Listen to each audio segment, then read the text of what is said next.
All right, finally got a new update. New updates for the Model S and X. Kind of felt a little bit left out. A lot of the updates that have been going out to the Model 3. Lots of new features, lots of new functionality that Model S and X owners have sort of been watching from the sidelines. So good to finally get an update for the S.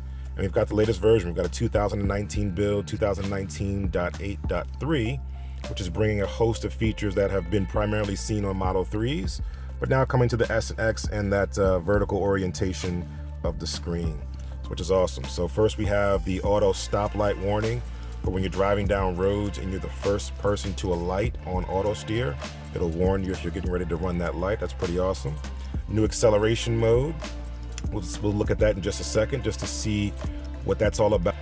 Sentry Mode, we'll talk about that. I'm going to do a separate video for Sentry Mode because it's sort of complex.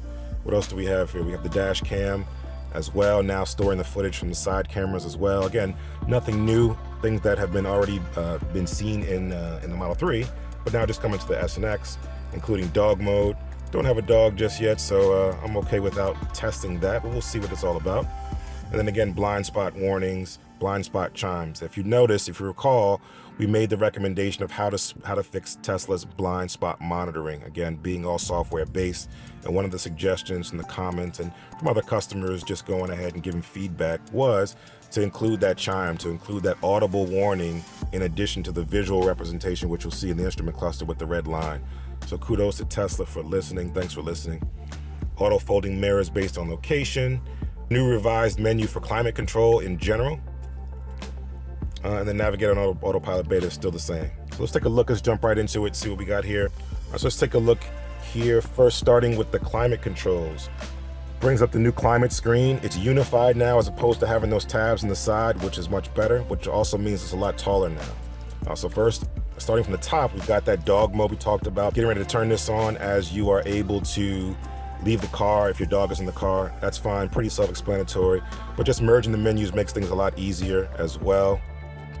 Just being able to have that in place, have that ready to go, and not have to switch to different tabs. That's pretty good. Icons have also changed, and the orientation of things have also changed as well. Otherwise, the climate control is pretty much straightforward. One thing I will note is that this menu doesn't stay up too long. As you see, it goes away. You can still turn it off by pressing and holding. You can still turn it on just by pressing it or pressing and holding. Press and hold, it'll turn it back on, as you see here. Press and hold again, turns it back off. Pressing it singularly will turn it on and bring the menu up. Power button's right there. They need to bring that power button back. The old climate for the S and X used to be just perfect. I'm not sure why they changed it, but I'd love to be able to bring up these menu options and not have it on. So I can choose and pick without having the fans running. So that's pretty cool. Let's check out the other menus here. When I jump into the main screen, nothing's really changed. What I do see is the fold button. I think that you're able to press this and be able to have that auto folding mirror functionality. So this particular menu item here has been new. So this screen has been adjusted slightly to have additional buttons here. Before it was just the lights going across. Now this extra button is here. So that is one thing to note about the UI of the screen. Depending on whether you have an S or an X, you'll see something different. Obviously the X screen is going to be the back view of the car for the Falcon Wing doors. This S screen shows the top-down view, but again, this menu item changes and they're taking full advantage of this. Under driving, we now have the new menu item for Ludicrous Plus, so I can put it on the Ludicrous Plus, make sure max battery is on to turn it on, and then we can have Ludicrous Plus on there, which is awesome.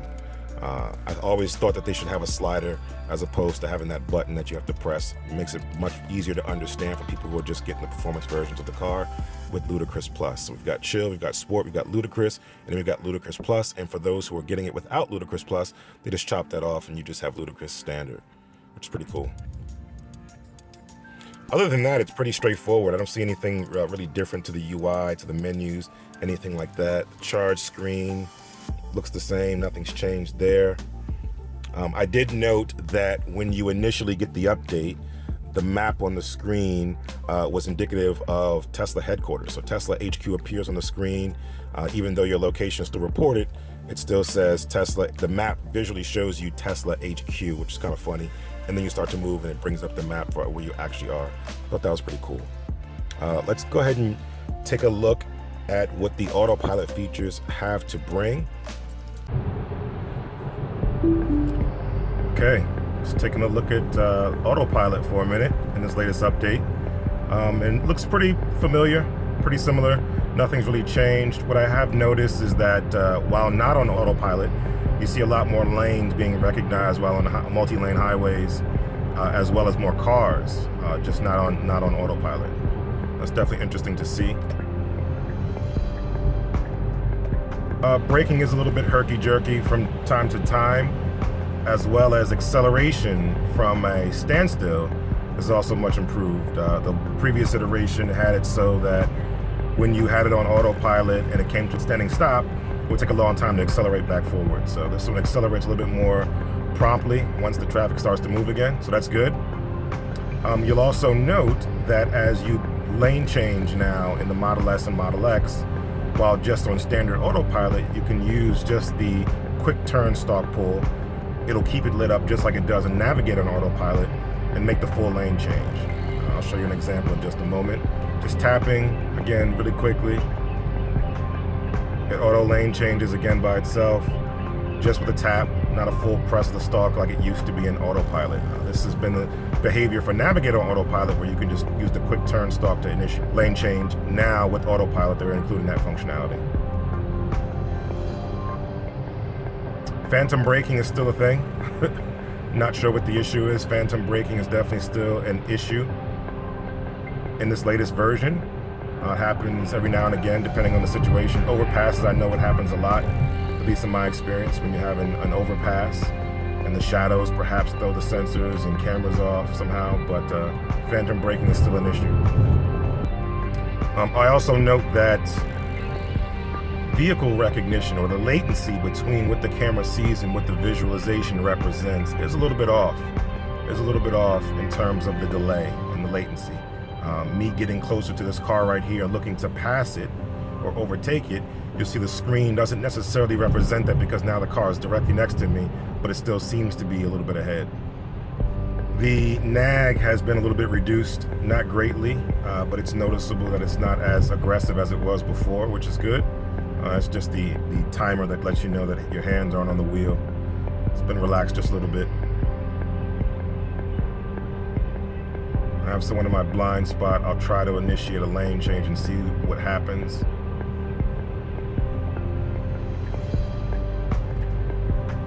I get the red warning, but I don't get the audible warning.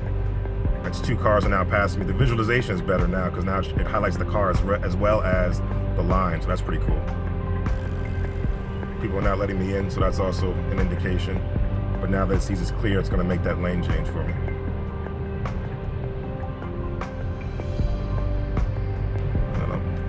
Indicate right, go back.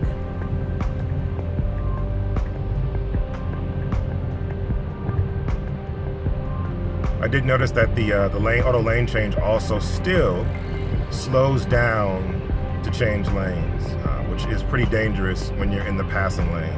It should actually speed up to change the lane and overtake the car next to it, as opposed to slowing down. Not sure what the rationale is behind that, but that's what it is. Otherwise, it's pretty solid.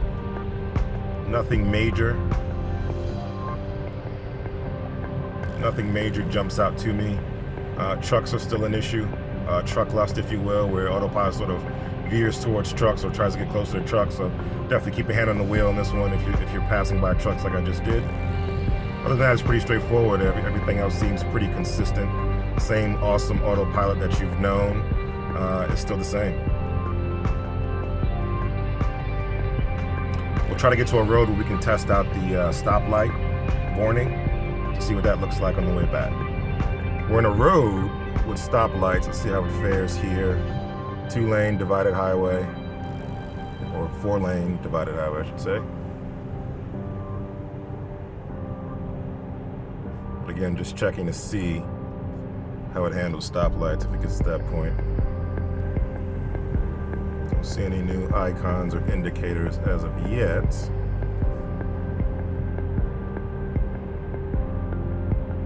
There's a sign that says a stoplight. I'm not sure if it reads that.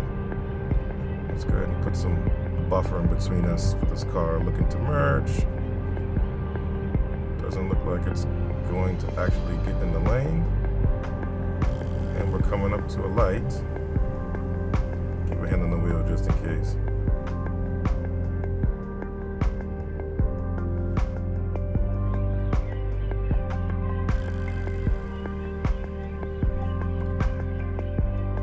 Stopping for the other car is not necessarily for the light itself. Again, no indicator is telling us that the light is there. I'm not sure if there's actually an option to turn this on or off or not, but this is what we have so far. Just going on autopilot, all the other configurations on for navigate on autopilot.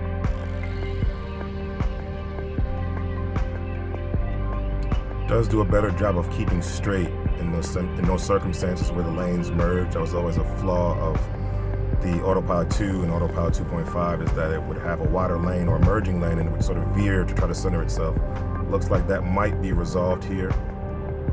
All right, guys, that'll wrap it up for this particular episode. Again, stay tuned for a Sentry Mode review, a standalone Sentry Mode review.